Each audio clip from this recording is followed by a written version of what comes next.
Let's get right into what we came here to talk about. Did you get a chance to read what we sent you? Yes. And what'd you think? I was horrified. Not supposed to do that in schools. And what I found was that children were being abused and that there were no controls and no help for them. And they were in a hostile setting, and that's bound to make people suffer later on. Now, in what they described in the report and the things that they found, you categorize those as abuse. Yes.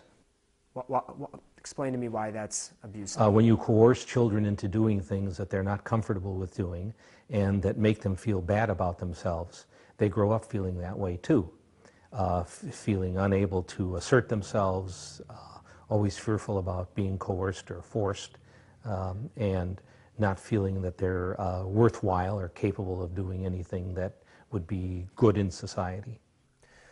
Of the things that you read, was there anything that stuck out to you as maybe the worst thing, or a couple of the things that were just, you thought? Yeah, mostly the kids were abandoned. There wasn't enough staff. There wasn't staff that knew how to treat them. There was staff who were doing the opposite, so I wouldn't even call them staff. They were just abusive people who surrounded these children. So that was the worst thing. It was a school pretending to be a school and actually an asylum, a hurtful one. You mentioned that some of these practices can make things worse. How so, and why, and what can that do to these students later on? Well, the raising of children, when it's well done, is supposed to prepare them for being in the world, socially, occupationally, psychologically, and this place was doing the opposite. It wasn't teaching them how to be appropriately social. It wasn't teaching them how to be psychologically healthy. It wasn't teaching them about any kind of work environment that would be useful to them later on. It was teaching them how to pull their heads in and keep their mouths shut. These students, a lot of them come in as youth with already a history of issues. Some were cut, or some have been abused.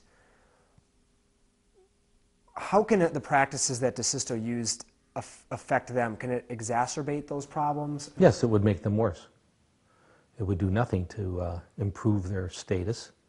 It would do nothing to improve their ability to think and to feel and to be comfortable with that. It would do the opposite. It would make them uncomfortable with what they think, how they look, how they feel, how they act.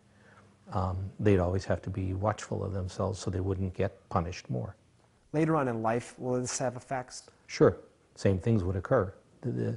If you do that to children, they tend to carry that with them into adult life, and they'd be prepared to be punished again, not to be able to be open and available and honest and relate. Some of these students that we've talked to, and we've talked to many, describe their experiences there, and they say, well, I saw other students being abused, but when that stuff happened to me, I didn't really consider it abuse. How do you describe that? They kept themselves distant psychologically from what was happening, but that means that they learn how to keep themselves distant from things that are happening. If there's discomfort in a relationship or something like that, they're not available to work it through. They're distant. They stay out of it. They don't feel. They don't feel. They are protecting themselves so they won't get hurt. Some of these children also, and some come from abusive backgrounds. Others maybe had issues with drugs or violence, and then they come into this school. Does that change? Do those practices apply to them, or are those still not beneficial? Same, right. It wouldn't be beneficial. It would be hurtful. It would just tend to reinforce whatever was there, not make it better. I mean, it's cruel.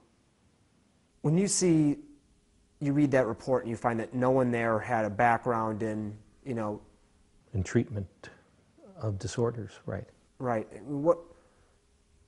So you have these practices, and then you have these people overseeing them. I mean, was there anything beneficial or therapeutic that these kids could have taken away from that school?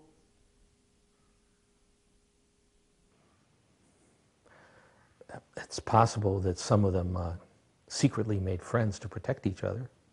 They'd have to do that because there was no other way to, there was nothing that would help them or protect them except they would have to figure out things themselves. So some of them who we hope were clever could figure out ways to get around or manipulate or pretend that everything was fine so that they wouldn't bring the forces of evil down upon their heads.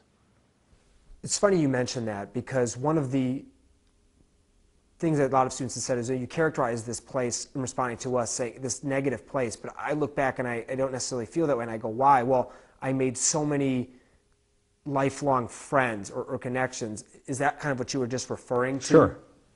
Is that like surround yourself with people who can protect you and form a barrier or a wall between you and the hurtful elements in the world? You touched on it a little bit before. How could someone that had some of these things happen to them look back and not just have a completely negative take on the school? Because they divorce themselves from it psychologically so that their brains wouldn't explode.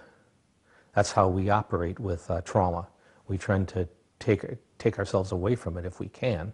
It may keep popping up in our minds and recur, but we try to stay distant from it. Some students say they've had nightmares, night terrors. Is that something that can stem from these? Sure. It's a piece of it coming back. Likely a lot of anxiety and a lot of depression. And depressions that occur earlier, occur more frequently, are harder to treat, recur, or end up in relapses. And so that tends to shorten people's lives when they have psychological trauma symptoms like that.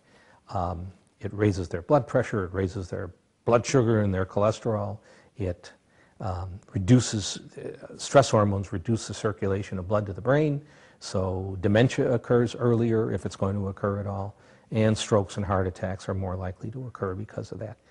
Not to mention just it ruins people's lives so they can't have good relationships, can't work productively. You mentioned something where students are kind of band together, find clever ways, to cope, to deal with what's going on. That's funny you said that. There was actually a term some of the students used between themselves, and it's when you kind of decided to, they say buy in, but not buy in, almost go with the flow and almost pretend like you're, I don't want to say drinking the Kool-Aid, but they say it's called being desystoized. Is that what you were referring to? Sure, that's one way of handling it. Go along with everything. Go along to get along. Even though your brain may be screaming that it's wrong and it's no good and it's hurtful, you plaster a smile on your face and put one foot in front of the other. It's not a heck of a good way to learn how to get along in the world, but it's one of the ways.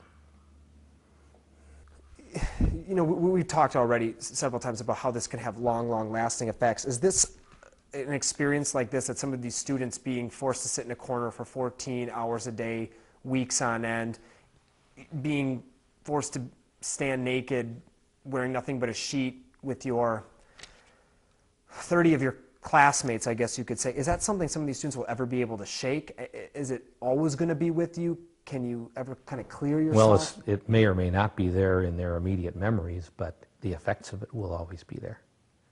You can't do much to weaken those effects. They will remain. They're wired into your brain so that that's how your brain is ever after. Have you ever seen anything like we've showed you? No. Not in I've seen worse. I've seen out-and-out beatings and rapes and assaults, but this was assaultive in a more subtle way, which makes it even more difficult, because it's harder to say, oh, that's bad. It's harder for the children to say that. It's harder to say to themselves, they're bad, it's not me. This kind of treatment made them feel that they were bad and that they deserved to be punished. So you're saying it's almost more of a systematic, subtle type of abuse? Sure.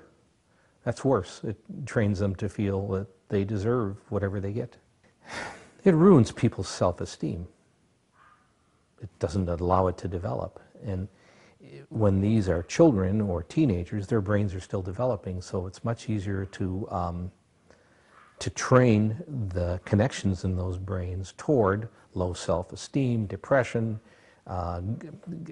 going along, not asserting themselves, not thinking creatively, not thinking for themselves, We raise children to think for themselves. That's how they get along in the world. These children are raised not to think for themselves, but to defer to adults who will tell them what to do. They can be 40 and 50 and still doing that. So they can't be independent. If you stress those kids, those young women, you might find that they don't have good management strategies in their lives, that they may just surrender. They may just reduce themselves to people who follow rules and that's it. Who can't lead, who can't think for themselves, who will just do whatever they're told to do. For people that want to think of this, and it's not a good thing to do, but to think of this maybe in a more simpler terms, I mean, do you treat abused students with abuse? Because that's what it kind of seems like here. No. Is that the worst thing you could do? Absolutely. You can't do any more than that to harm them more, to reinforce what already happened, to make sure that it keeps happening. You have to provide a safe, healthy, nurturing environment for people to grow up in. And when you do, they do. She survived. She may have learned how to survive. That's fine. I don't think it made her a more capable person. I can't see how that would happen. Although I've never met this person, I can't see how it could mitigate toward that. She would just have to be strong inside to run in the opposite direction when she spotted something that wasn't working. And she did. That's how she eventually got away. She ran away from the school. And when she was 18 years old, was able to run away, kind of stay under the radar before they could pick her up. And she was far away in another state. I would think that they would have to say it was good so that they'll feel okay. If they say it was bad, then they're going to be upset about what happened to them. If they say it was good, then they can make everything okay. It's just a way for them to cope and adjust. Sure.